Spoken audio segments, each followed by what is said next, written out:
Welcome to the Southern Sports Gumbo Sunday edition.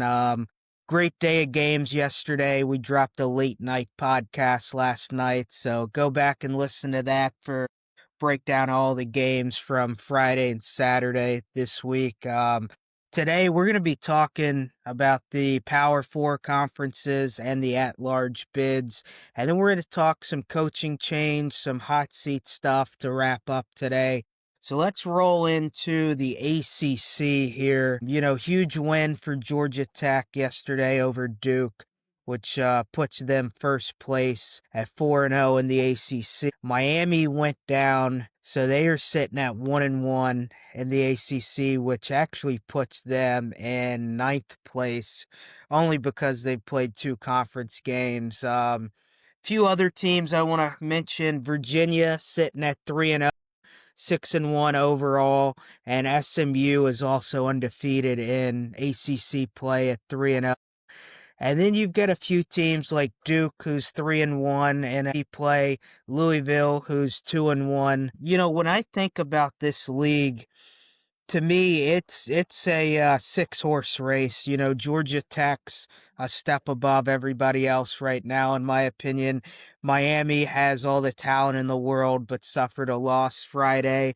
And then you've got Virginia, SMU, and Louisville, who are all, I think, big contenders in this league. And I'm going to throw Duke in here. I know they've got 3 losses on the season. Man, for 3 quarters of the game yesterday against Georgia Tech, it was a really good game. So, I think they'll at least play a spoiler role for somebody in this one. But those are my six teams that still have a chance. And then if I roll over to some teams that could play spoiler, I think Stanford is another team that can upset somebody again. And then I also have Clemson on this list of spoiler. They're sitting at 2-3 in conference play. Chances of them reaching a conference championship are all but impossible at this moment. So I think they could upset somebody down the stretch. Sweets, what do you think of the ACC? I'm in total agreement with you. Brent Key's done a fabulous job down on the flats for Tech. He's got it humming down there. Those kids work hard. Very similar to Vanderbilt in that they're a higher level academic school that has a little bit different student athlete, if you will, that plays for them. So to go there and have that type of success is really saying something for Key and the job that he's done. Virginia's there, certainly still in it. SMU, Pitt sitting there at 5-2, and 3-1 in the conference. I they could jump in that race, and Louisville. Kev and I have both been high on Brom and Louisville all season. They went into Coral Gables Friday night and shocked the world. Didn't shock me, I predicted it, but shocked the world with that upset win over Miami. A lot of parity at the top of that conference, and there's a lot of good football left to be played. I'm looking forward to it. What do you got, Kev?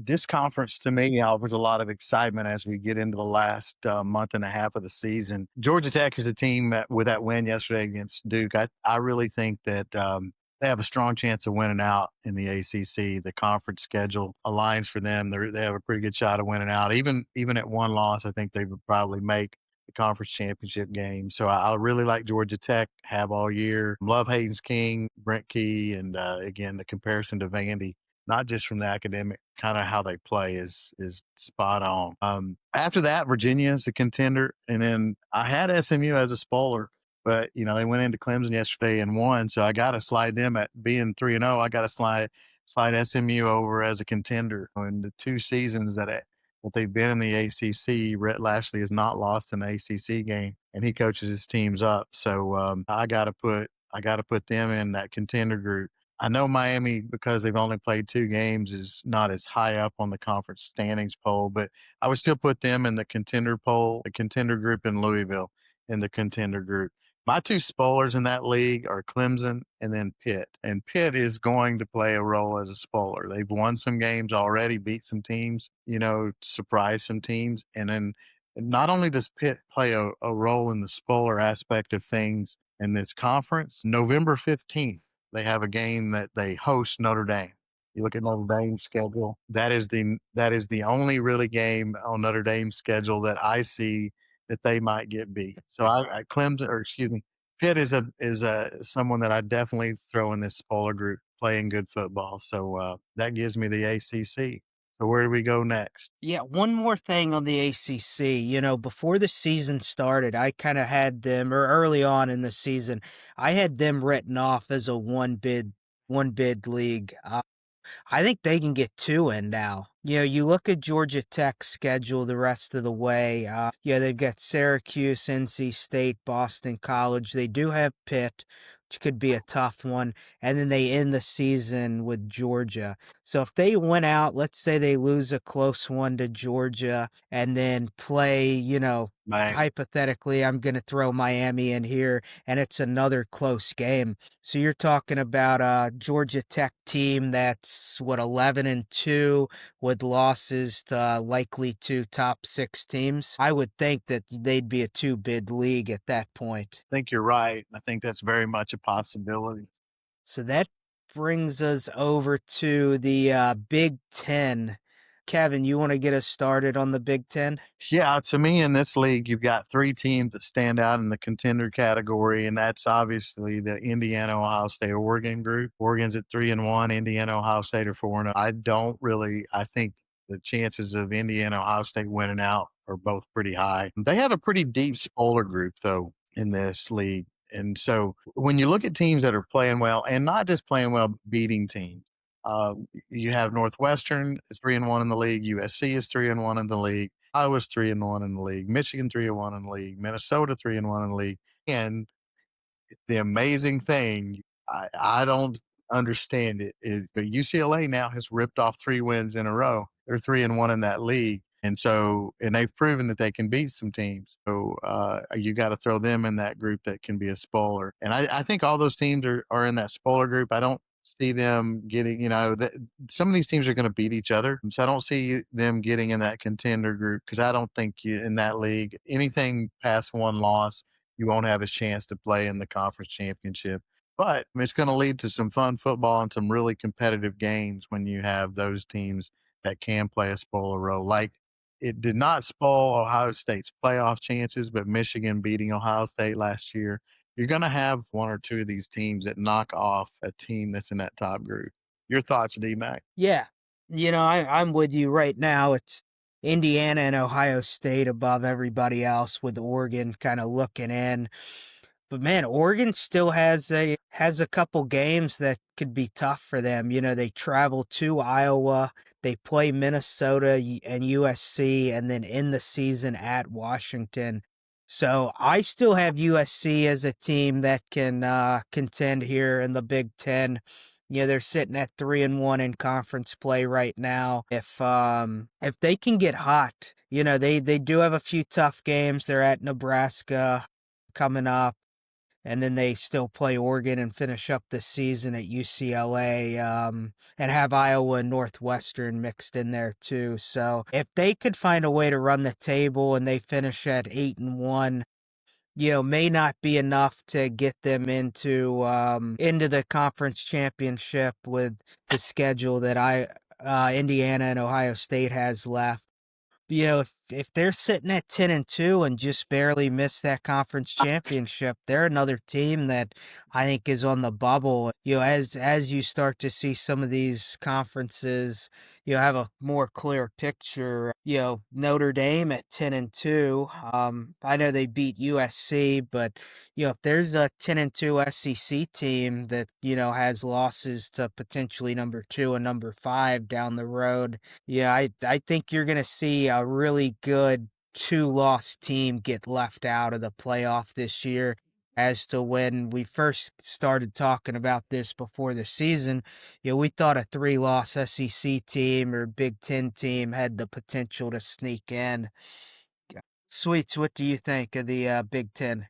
I'm with you. Gets Indiana, Ohio State, Oregon, and then everybody else. But there are a lot of teams that can play spoiler in that league. UCLA and Nico are getting hot right now. Illinois with Bielema leading them. They're sitting at 2-2, but they could certainly beat somebody. Even in Nebraska, I think can play a spoiler. They've got let's see, 1, 2, 3, 4, 5, 6, 7, 8 or 9 teams with they got 6 or 7 teams with one loss, and then Indiana and Ohio State are undefeated. A lot of parity in that league, and there's they're going to start knocking each other off because those teams are going to start playing against each other now. So I think it's going to be really competitive. Coming down the wire. I think that Indiana and Ohio State, I'm almost ready to say they're both going to be in the playoff, barring just some unforeseen meltdown. And then you look at possibly an Oregon or somebody else like that sneaking in there. I think it's a lot of football left to be played. What are your thoughts, Kev? Are you already So spoke on it? again, yeah, but I do have one more thought on this because DMAC, you mentioned 10-2 type teams in this league. Do we think that this is a 4-bid league this year? And I say that because honestly, the way that I think teams are going to knock each other off, USC's already got 2 losses, and several of these teams have 2 to 3 losses already. I see this as a 3-bid league this year. I see Indiana, Ohio State getting in. Oregon, if they only lose one more game, if somehow Oregon were to lose 2 more, they're out. But again, even if Oregon is at 10-2 and their best win is against Penn State, I don't know. I don't know if that's a team that gets in. And Penn State lost to Iowa yesterday. Now, granted, they're playing without Aller.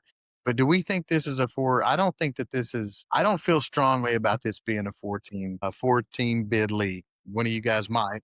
Go ahead. Yeah, I think they're a lock for 3 teams, and if there's a scenario where Oregon loses to USC in a close one and USC were to run the table and go 10-2, they could sneak in a 4th team. USC had that loss to Notre Dame. I don't want to talk too much about the at-large non-power conference just yet, but yeah, I think that there's a real chance that the Big Ten could get a 4th in depending on how things shake up in the next few weeks. We'll talk about the Big 12 in a minute, but yeah, I think we're all in agreement that they're probably a one bid league. So there's the chance for 4. I think 3 is also the most likely scenario for them. But I think it also depends on a little bit of how much the SEC beats each other up and who plays spoiler in that league. Because, if things get crazy in the SEC and you have teams like Mississippi State and, a few others play some spoiler roles, and you've got, 2 or 3 teams that have 0 to 2 losses, and then you've got 4 or 5 with 3 losses. It'll come down to, I guess, how the committee feels. But Oregon's a large brand, and I know that it shouldn't always they shouldn't take that into consideration.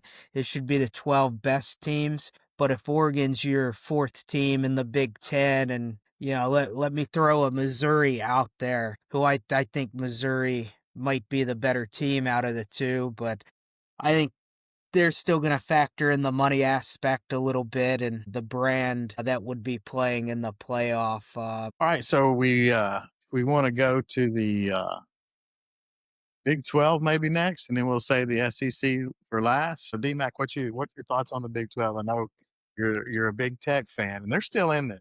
Yeah, you've got 2 undefeated teams in conference play. BYU, huge win last night against Utah. So they're sitting at 4-0, 7-0 overall. Then you've got Cincinnati, which is a pretty unique team to me. They're sitting at 4-0 in conference play. They're 6-1 overall. They still have a pretty tough schedule. They play Baylor, then they travel to Utah. They play BYU and finish the season at TCU.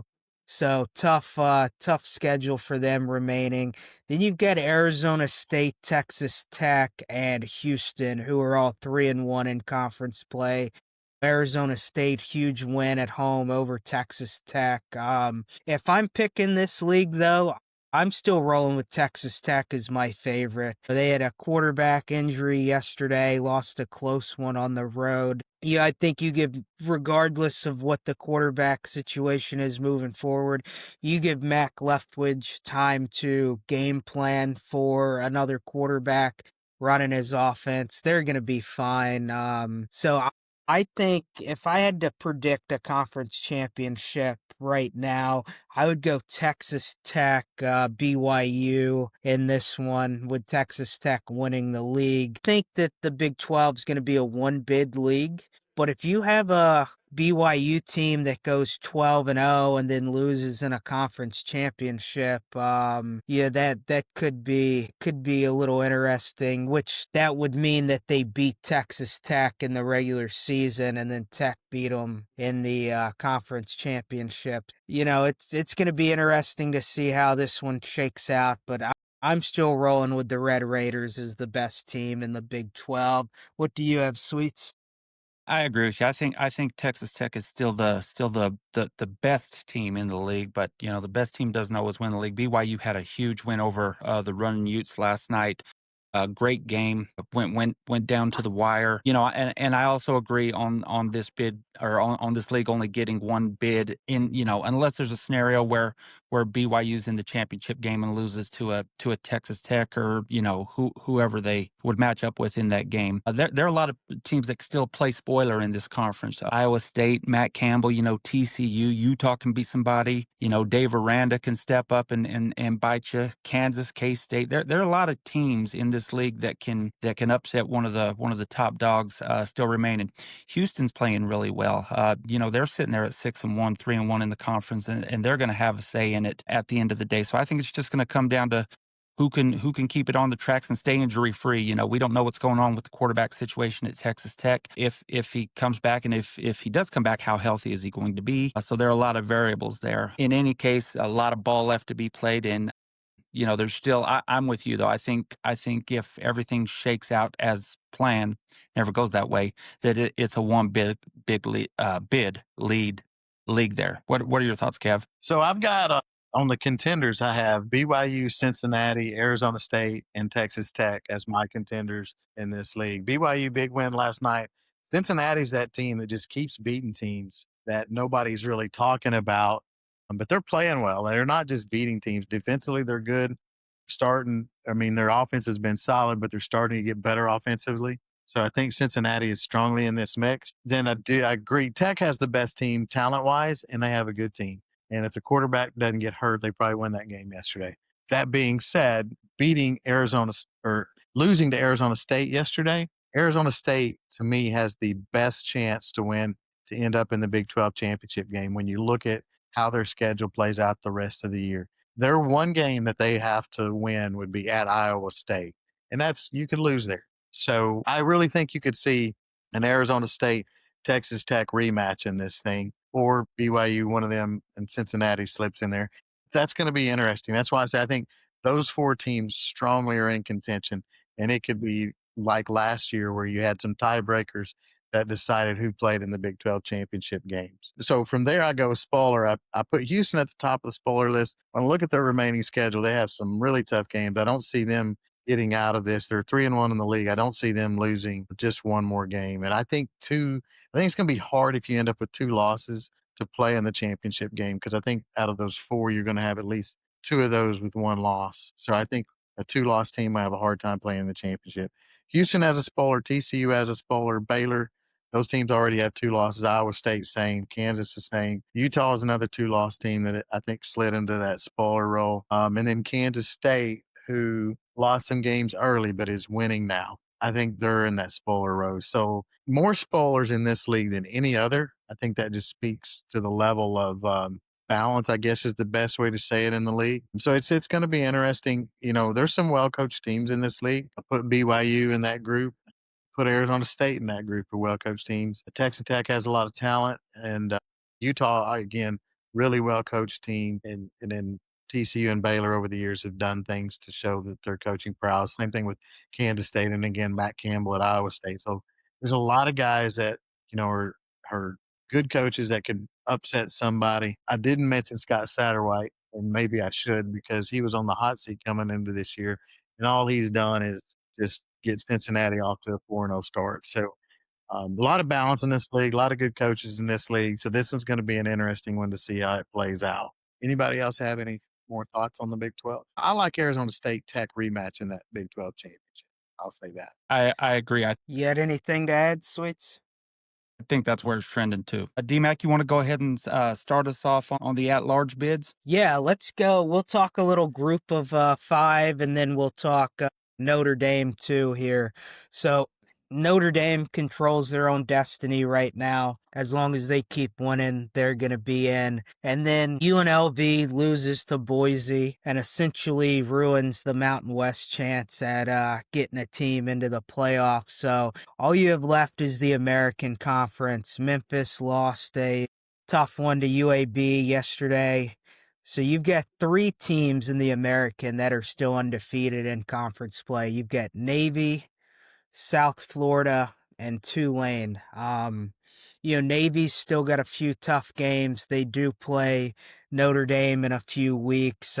They play North Texas, they play South Florida, and they still play Memphis. So really tough schedule for Navy moving forward. So my favorites in this league would be South Florida and Tulane right now. And I think the winner of that conference championship game is going to be your group of five team that gets into the playoff. I think Navy has the potential to play a little spoiler for one of those teams or even possibly Notre Dame if things were to go right. So that's my thoughts on the group of five here. Kevin, what do you have? Yeah, so you guys know South Florida has been a team I've been high on all year, and I still am. So I would list them as the favorite in the American. All that being said, they have the toughest schedule in that league too. So my contenders in this league, and these are all contenders to get into that playoff spot, would be South Florida, Navy, Tulane, and Memphis. Even though Memphis lost yesterday, they still just have that one loss. We're going to find some things out this week.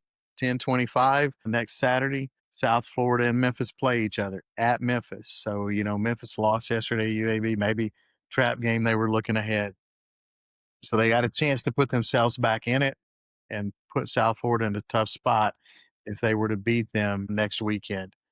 And then on 11/15, South Florida has to play Navy at Navy. So they've got two tough road games left in this league. So I like South Florida the best. I think they're the best team. But man, when you also look at their schedule, they played Florida, they played Miami, and they played Boise outside of conference, and then inside of conference, they've got some tough road games. They also played North Texas when they won. So I say that to say this: I think a 10-2 South Florida team, they're a one-loss team now. Let's say they slip up, lose one game, play in that conference championship, and win it.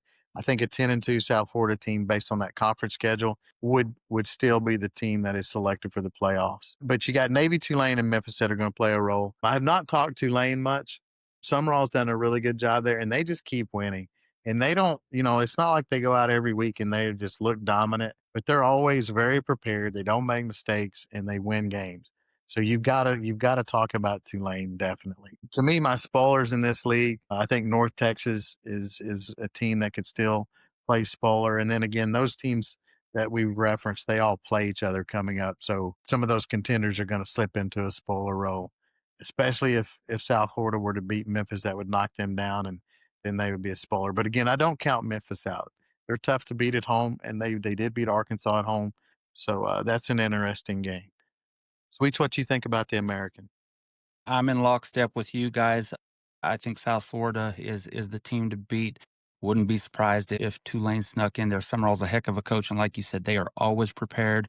They're always going to come out and give their best effort, and they play hard. Navy, North Texas, I look at them as spoilers as well. Two good teams play solid football, can jump up to bite you, and Memphis as well. Memphis was upset yesterday, but as you said, they're tough to beat at home. Don't count them out. They control their own destiny. If they win out, they're in. Same as South Florida probably, and then I'll circle back to Notre Dame. Started off 0-2 and have come roaring back. They're getting better every week. DJ Carr is getting better every week. Defense is starting to gel. Jeremiah Love runs the ball hard. They control their own destiny too. So that's kind of where I'm at on it. DMAC, you want to lead us off on SEC? Yeah, so going into the SEC right now, we've got 2 ACC teams penciled in, 3 from the Big Ten, 1 from the Big 12, your Group of 5 team in Notre Dame. So that leaves 4 open spots in the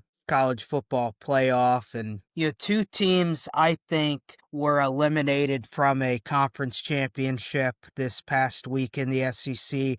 One is LSU with a road loss at Vandy, and then Tennessee's loss to Alabama. However, I don't think Tennessee's completely out of the playoff picture yet, just a conference championship. So at the top of the conference, you get Texas A&M, who's 4-0. Alabama's also undefeated in conference play. Then you get to a group of 6 teams, all with 1 loss, starting with Georgia. Then you've got Ole Miss, Texas, Missouri, Oklahoma, and Vanderbilt. Texas is the lone team with 2 overall losses. That other non-conference losses to Ohio State. So when I look at this conference and who's playing the best football right now, it's kind of clear with how the order goes. I think it's Texas A&M and Alabama, Georgia, and Ole Miss right now. Although I do have Missouri, Oklahoma, and Vandy all looking really good. So I've still got this as a 7-team competition for the conference championship. Yeah, you've got some good games coming up for these teams. Oklahoma probably has one of the more challenging schedules left. If I'm looking at it, they've got Ole Miss, Tennessee, Alabama, Missouri, and LSU. So 5 teams that, as of yesterday, were all top 16 teams in the country. So if I had to just make a gut pick right now as to who I think ends up in the conference championship, it would be the 2 unbeatens today if I was picking. Texas A&M, I don't want to say they have an easy schedule moving forward because there's nothing guaranteed in the SEC, but they get 2 road games against LSU and Missouri, then they play South Carolina and finish on the road against Texas. Still a challenging schedule, but not as tough as some of the other teams face. So a few teams that I think can play spoiler in this league. I'm gonna roll with Texas, even though they're 2-1. I think they're kind of on the outside looking in. Uh, I think Mississippi State too, with 0 wins in conference play, is another team that can play spoiler. They do host Georgia and they host Ole Miss down the stretch. And then my last team, I'm going to throw the Arkansas Razorbacks in the spoiler list. They get to host Missouri at the end of the year, and then they travel to LSU and Texas. So, they're a team that I think's a lot better if their offense is clicking like it has been. Sweets, what do you think of the SEC? Yeah, I'm with you on Arkansas. Best 2 and 5 team in America. Petrino's got that offense humming. They're going to score points. They're going to score points, and I certainly look at them as a spoiler. LSU, if they could ever get it together, can jump up and bite you. Texas looked awful yesterday. It's scoring 16 against Kentucky is in overtime, no less. I just don't know that offense has enough to get over the hump. But you still got you got Vanderbilt, who's sitting there 2-1 in conference, 6-1 on the season. Mizzou, Ole Miss, Georgia, Alabama, Texas A&M. They're all squarely in it. So Oklahoma's sitting there at 6-1, 2-1 in the conference as well. This is all going to shake itself out in the next 3-4 weeks because these teams are going to start playing against each other, and it's going to happen. If I had to pick a conference championship today, I'm with you, DMAC. I think the undefeateds have an advantage as of right now. I think it's a 4-bid league, and it's going to be crazy. I don't know that there are going to be any 3-loss teams from the SEC, but if there are 4 teams sitting there with 2 losses or even more, it's going to be tough to choose from them. I would say that Georgia is sitting there at 4-1, 6-1 on the year. I think they'll get in the playoff. I think Bama will. Ole Miss, A&M. I don't know. There's a lot going on. There's a lot going on. What are your thoughts, Kev? Yeah, so to jump in on the SEC side, my thoughts are on the contenders. I have 5 teams in this contender category: Bama, Georgia, Texas A&M, Ole Miss, Vanderbilt, and Missouri. I know Oklahoma is a one-loss team. I just look at their schedule though, and I just don't see any way that they the rest of their games to put themselves in that contender category. And most likely, they would lose at least two of them. Vandy in Missouri play next weekend, so again, 10-25. You're going to have an elimination game from a contender standpoint. One of those games is going to win. One team's going to go to the spoiler group. That game is at Vandy, so that's an interesting game. When I look at just to call out the schedule, because Vandy, we've never talked about them as a playoff contender, and they really are this year. So when you look at their schedule, they do host Missouri next week, and then in a couple of weeks they go on the road to Texas. That's going to be the telltale sign. And I will tell you the way that they're playing right now, I would pick Vandy to beat Texas. So I say that to say that I think Vandy goes into that Tennessee game with 1, maybe 2 losses, and they have a very good shot at making the playoffs. I do think this is a 4-bid league. There is not a dominant team in this league. That's why you see so many close games amongst them.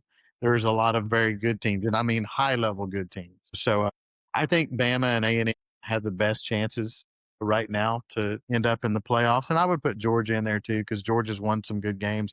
Beat Ole Miss yesterday, went on the road and won at Tennessee. So, and then they have Texas coming up, which I would strongly favor Georgia in that game. So from there, I would. And now another big game though, let's talk to that. I think it is next week, Ole Miss and Oklahoma. There may be a bye in there, but I think that's a game that plays next week. So that is again like Vandy and Missouri. That one of those teams is going to go to the spoiler role, and one of those teams will stay in the contender role. So from there, I do list my spoilers as Oklahoma, LSU, Tennessee, Texas. I put them in that spoiler group. I barely put Texas in there, and the only reason I put Texas in there is because they play teams. They play Vanderbilt, and they play at home. They play Texas A&M at home, and they play Georgia on the road. So that will make Texas a potential spoiler with who they have left on their conference schedule. If I was going to bet though on a team to lose at least 2 more games based on those teams that they play, it would be Texas. I just don't see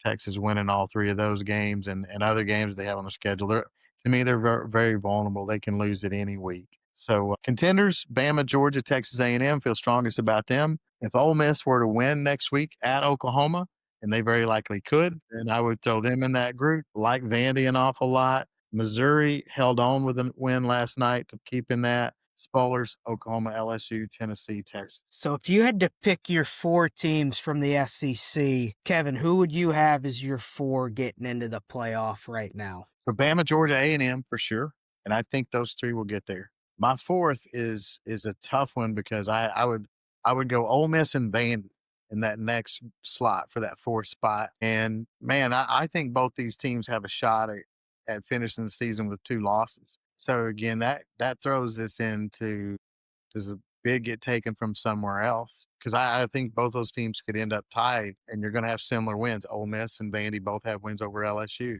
You're going to have similar type wins from these 2 teams as their season plays out. Ole Miss, after they play Oklahoma, has a very favorable schedule. Vandy, after Texas on the road, they play the rest of their games at home, except for that Tennessee game. So again, I think I just like both these teams. I would probably have to say Ole Miss if they win next week would be 4. But man, Vandy's real close. And that going back to that, if you've got 10-2 SEC teams, do you end up 1 bid Big 12, 1 bid ACC, 3 bids Big 10, Notre Dame, Power 5? I mean, it could end up like that. And you could end up with 5 out of the SEC. What's your thoughts? I agree, and Tennessee's sitting there with 2 losses. If they ran the table and beat Vanderbilt at the end of the year, they're not completely out of it. I think it's it was at the at the pain of LSU, but I think it's really cool what Vanderbilt's got going this year. Sitting there at 6-1, 2-1 in the conference, and just playing tough, sound football. They're disciplined. It'd be kind of neat to see them get into the playoff, and they've got a good shot. They've got a good shot. They're playing well. I would go Bama, Georgia, A&M, If we're going 4 teams right now, I'd probably lean Ole Miss, and then 5 teams. Vandy, if they're if Vandy runs the table, they're in. Okay, let me preface with that. Vandy or Ole Miss, if they run the table, they're in. Do they play each other? I don't think they do. So yeah, that's where I'm at. Kev, you want to lead us off on hot seat? Yeah. So again, our hot seat's been pretty effectively identifying coaches that are about to bite it, and we've got a couple of new additions that we're going to throw on there this week. Again, we're just waiting on the Napier and the Luke Fickle ones to drop, and they will probably drop. We've talked Tuesday, and then shortly after we talked about hot seat UAB's coach Trent Dilfer. He bit the bullet, and then and then they won this week, much like UCLA. So I'm going to add one to the hot seat this week that we've not talked about, and that's Brian Kelly. There's a lot of this stuff in the national media is starting to pick up, and it's picking up because of the preparation that LSU plays with, just the lack of preparedness in games. I was listening to CBS Sports this morning, and they were talking about it. A lot of a lot of national people are starting to talk about how LSU has not played that well, even though they're only a 2-loss team. And technically, if they were to win out, they could make the playoffs. That being said, I don't think anybody feels like they're going to win out. So let's talk about where the gaps are. To me, it's just his overall engagement. When I look at how he came in 22, he changed staff members. He was very proactive. He wanted to build a culture that was based on doing the right things, winning, competing, playing hard, doing those things, doing things a certain way so that you're set up to win. And that has gradually resided and slipped away when you look at 23, 24, 25. And the team in that 22 season did get better, went undefeated except for that one loss in November against Texas A&M again in a very tough November schedule. They had to go on the road and win at Arkansas in November. They beat Bama at home, and then, like I say, lost a tough one at Texas A&M. When you look at 23, defense was bad all year and got worse as the season went along. Did not get better. And you have people that played in the NFL on that defense, and it just didn't get better. So again, where's his engagement level there? Then last year we saw the team start to slide offensively. And he finally got engaged around week 8 with the offense and interjected himself. And the offense did play better the last 3 games. But again, that's to me, that's a passive aggressive approach. Eliminating the whole staff on defense after 23. If some of those, if you needed to eliminate the whole staff, if they were that bad, was there not at least one or two of those components bad before that? And again, to me, again, very, very proactive in 22, very passive aggressive, actionary, and that's just lack of engagement. When you again look at 24 in that offense, the offensive line struggled last year with 3, 4 guys that are in the NFL now on that offensive line, and that offensive line wasn't good last year. Where there's talk that Sloan and Davis may be out this year. But was Davis, I mean, you got a first rounder, a third rounder as your tackles. You have Miles Frazier and Dillinger that are playing, in the NFL as your guards. Where was that? Again, I just think it's very passive aggressive. We're late to react to things, and that's the overall engagement of your head coach. And we saw it this year. Offense struggles, gets involved a little bit in the bye week. We played better against South Carolina. We showed signs yesterday. I'm talking from a run game standpoint. He faced those questions in the media, though, after the Florida game, third game of the season, and he could have got involved then with the diversity of our run game. We ran the ball yesterday better against Vanderbilt, showed signs offensively. Still, though, offensive line problems, again, but a very passive aggressive approach. Why did you wait till week 5 to get involved in the run game as the head coach? So I question his engagement, and I think the national media is questioning the same thing. But when you were looking at game day and who they picked yesterday to win in that game, Saban picked LSU, and his reasoning for picking them was the talent that they have on offense. And he said there's going to be a point in time where that talent kicks in and they play well. So again, why are we in week 6 or 7? And then I'm going to reference one more thing from yesterday's game, just with his whole passive aggressive approach. Diego Pavia beat Bama last year. Same thing. They blitzed him and they learned from it. They played him very differently this year. They played very base. They played very sound. They made him beat him from the pocket, and he couldn't. We did that last year, and then we played that game yesterday, and we blitzed 70% of the time, and we let him get on the edges, and he lit us up. And he's done that. That's who he is. He's like Johnny Manziel. You let him get on edges, and again, as a head coach, you go into that game, you have meetings during the week. Are you going to allow your defensive coordinator to go into that game very unprepared when you know Kelly spoke about how important it is to be disciplined against a Vanderbilt. He compared them to Navy and those academies and how they run the wishbone. And we went into that game with approach of being very aggressive, that we were going to stun on the defensive line, we were going to blitz. Well, that's how you get out of your lanes. And you should have been the whole week of preparation should have been about staying in your lanes. Kelly said it. So if you said it, where was your accountability for your defensive coordinator to go into that game with a very sound approach of staying in your lanes and don't let them beat you just because they're more disciplined and they're better coached than you are. So, again, I just look at his engagement. I look at his level of being very passive aggressive about things. And I want to mention one more thing, and this goes to Saban. And he's not the only coach that's ever done this. Brent Key, we talked about earlier, let a coach go during the season when they weren't doing well. But when Saban named Tosh Lapoy as his defensive coordinator back in like 20 or 21, and their defense was struggling, he got very involved in that defense very soon, started injecting Golding into the defensive coordinator scenario, and again, made a change and was very proactive about doing that. And that's again where we've seen Kelly slip into since 22. 23, didn't do anything really different during that season. Let House just go, didn't really inject himself defensively, just let that roll. Last year, waited late in the season. And then this year, waited 5 or 6 games to interject himself deep into the offense. And so, to me, from a passive aggressive standpoint, that's not how you win games. That's not how you win championships. Because, like we talked about, 10-2 is probably what it's going to take. You cannot give up a game and play for a championship. And to me, I don't think we gave up the game yesterday at LSU. We gave up that Ole Miss game from preparation. We weren't prepared yesterday, but I don't feel like we gave that game up. I think Vanderbilt won. I feel like we gave that Ole Miss game up.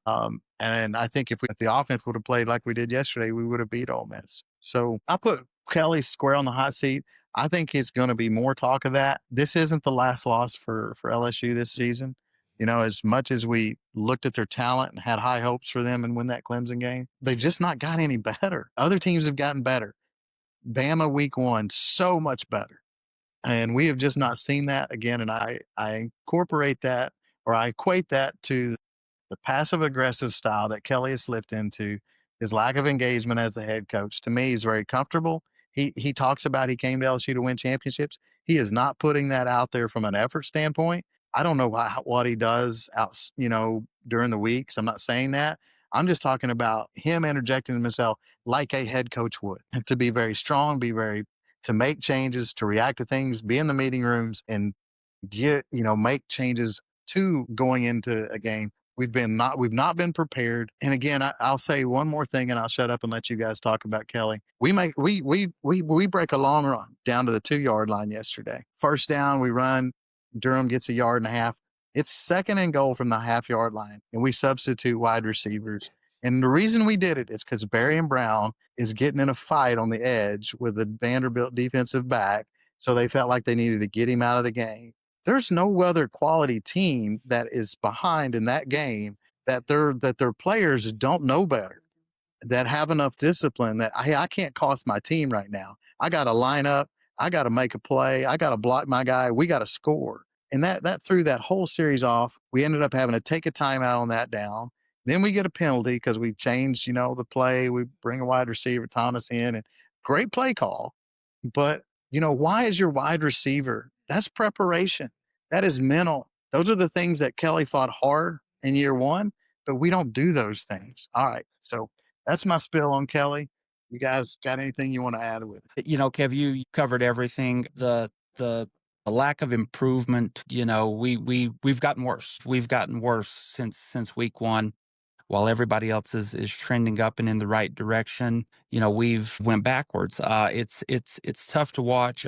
We've all heard the rumors about exactly as you said, his lack of engagement. And listen, when you've got $100 million guaranteed, it's, it's tough to be motivated. It's just human nature. So I don't know what's going to happen. I'm not going to pretend to be, an insider on the program and know what the boosters and the administration's talking about. We've heard rumblings, but at the end of the day, it's about accountability. And for as much as Kelly has preached that from the beginning, where is it? Your head coach has to be accountable, and he's just not. He's passing the buck. He is passing the buck. I don't know. It's really really tough to watch. Hoping things get better, but I don't know. What are your thoughts on it, DMAC? I'm tired of talking about Kelly. Yeah, there's been so much talk about, we've got to trust the process for a couple of years. We're building this. We're going to be prepared. Kind of reminds me of like a high school math teacher who tells you, okay, everything you learn in my class, it's going to prepare you for the future, but they don't really show you how to do the things you're learning in class. They don't prepare you for the class you're taking. And not a shot at high school teachers. There's tons of great high school teachers out there. But, it just, at some point, there's got to be action and not talk. I can chat GPT how to do surgery and talk about it on a podcast. But at the end of the day, that doesn't mean I'm preparing surgeons to go and do surgery or, prepare a football team to go and win a game. The effort level has been bad. I don't want to criticize any players, because I think the problem is much larger than, any player can take on, and maybe even the bigger problems even above Brian Kelly at LSU on this one. So I mean, at some point, I think athletic directors have to take a stand and say, "Hey, we're done giving out $100 million contracts." You still want to incentivize your employees in this sense to go and compete at the highest level. And if I woke up and was told, "Hey, we're gonna pay you $1 million because we know you're gonna sell this much in promotional products," I'm probably taking a little bit of a back seat sometimes. I'm not gonna be as focused as I am, on a normal basis. So they've got to figure out a way to re-incentivize these coaches to not get complacent. And saying you're gonna fire them and pay them a ton of money to not coach, I don't know, that wouldn't light a fire under me. So that's all I've got on the Brian Kelly situation. So that brings us to Hugh Freeze. Yeah, I'll get things started on Hugh Freeze. I've been critical of him all season, especially when the line shows that it's going to be a one-score game.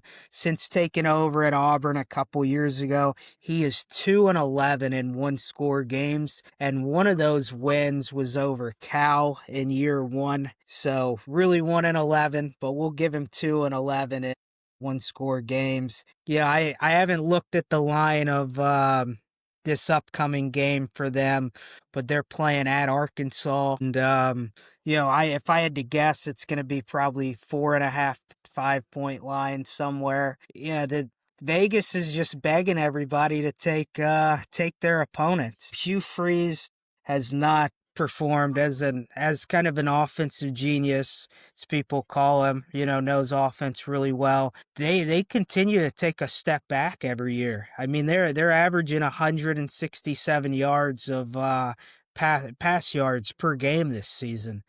They brought in a former 5-star quarterback, and the development hasn't happened. So I think that the Hugh Freeze change is going to be made very soon. It's 11:20 Central Time right now, so probably not going to happen today.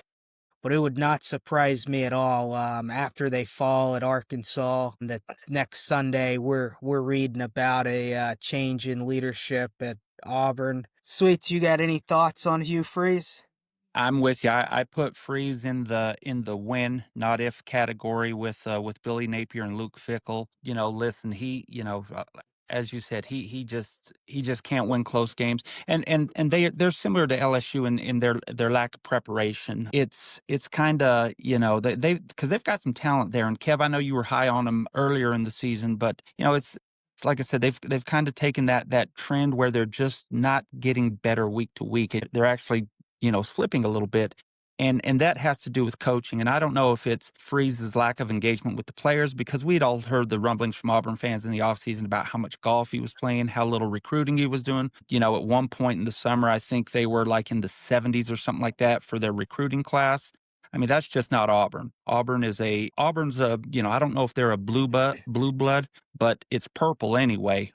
Their football program has won national championships, has had a lot of talent come through there. I think in hindsight, the worst thing Auburn football ever did was get rid of Gus Malzahn. They got the boosters again, those toxic boosters. They got greedy. They thought they could go out and do better, and now they're in that perpetual circle like Florida is, and a few other schools where every 3 or 4 years the new coach isn't living up to expectations, so you sign a fat golden parachute check for him, and you're on to the next one. And that's just you're not gonna ever develop consistency or get a winning program doing that. So yeah, like I said, I think Freeze is done.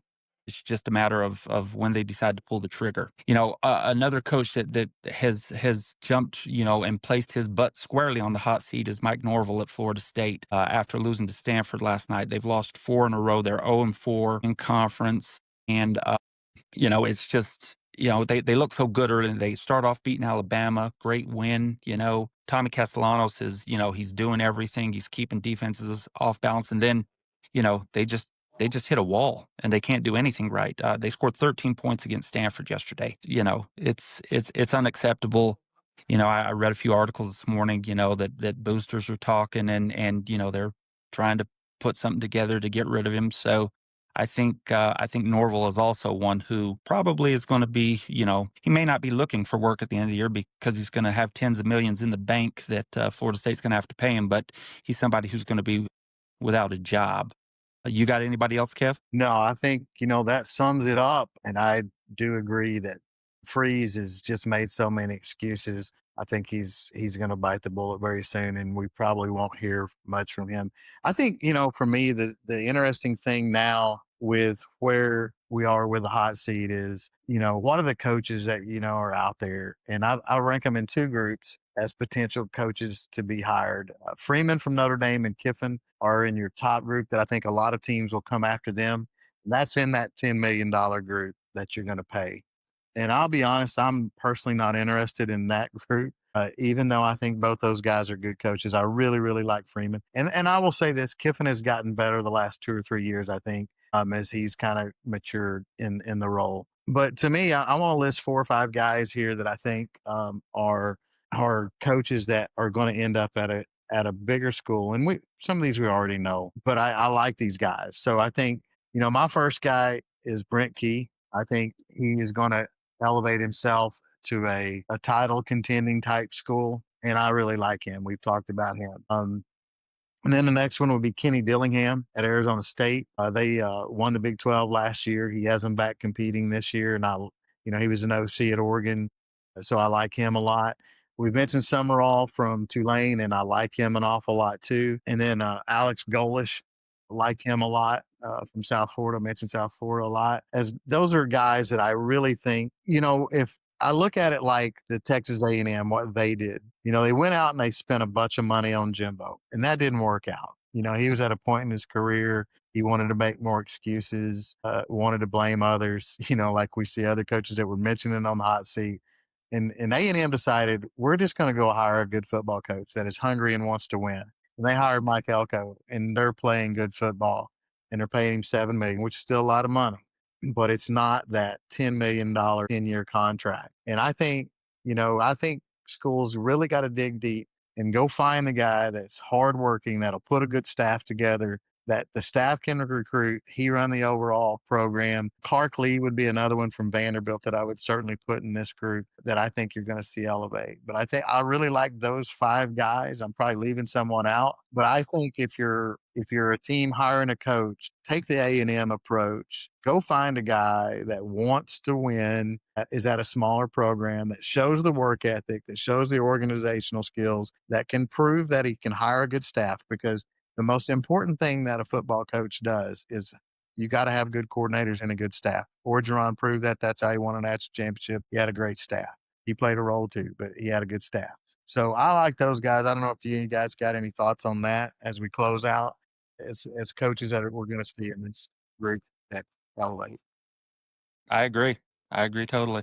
I have a couple names I want to add to this list. I think Rhett Lashley's another Yes. guy who could elevate. And then I'm throwing a wild card out here on this one. I'm throwing the name PJ Fleck back out here. Minnesota's 5-2, 3-1 in conference play.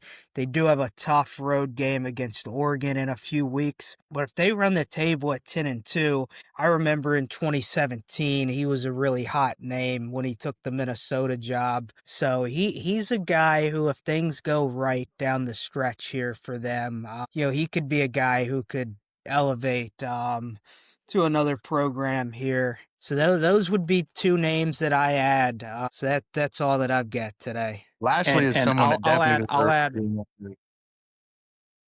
I'll add Jeff Brom to that list too. I could see him taking a Yes. a bigger job than Louisville. He's proven himself to be an offensive guy and somebody who's organized and who's focused.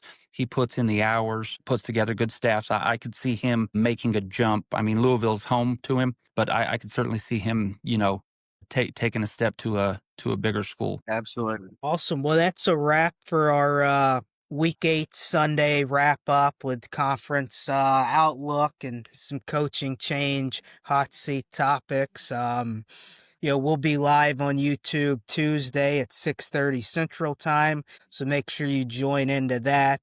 Continue to like, subscribe, share our videos. We appreciate it. We'll see you soon.